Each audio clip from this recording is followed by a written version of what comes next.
네, LH 부실 아파트 사태가 정치권의 책임 공방으로도 번지고 있죠. 국민의힘은 부실 아파트 책임을 문재인 정부로 돌리면서 국정조사 가능성을 시사했고, 민주당은 대부분 윤석열 정부 때 준공됐다면서 남 탓을 멈추라고 반발했습니다. 국회 연결해서 알아보겠습니다.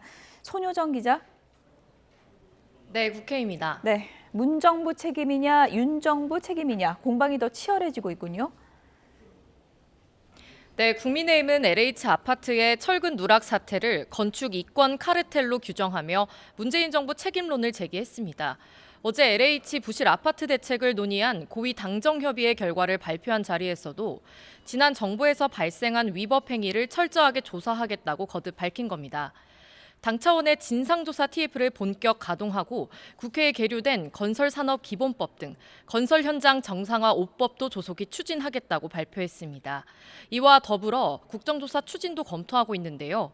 이에 더불어민주당은 최근 문제가 된 LH 발주 아파트 15곳 가운데 13곳은 윤석열 정부 출범 이후 공사가 시작됐거나 준공됐다며 여당 주장을 반박했습니다.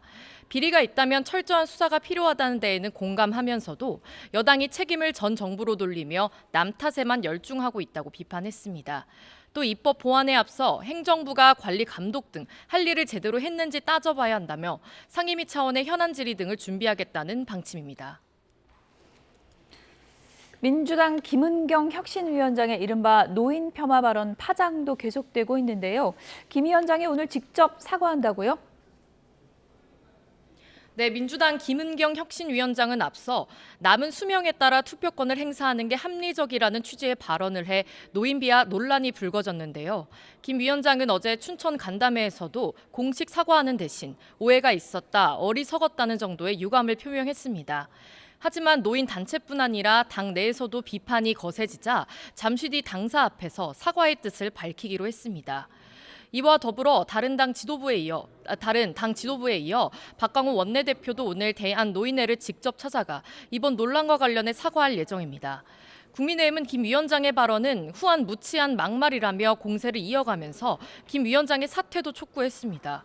국민의힘 윤재욱 원내대표는 오늘 경로당 방문 일정을 예고했는데 폭염 관련 대책을 점검하겠다는 취지지만 김은경 위원장 논란을 겨냥한 행보로도 풀이됩니다. 지금까지 국회에서 전해드렸습니다.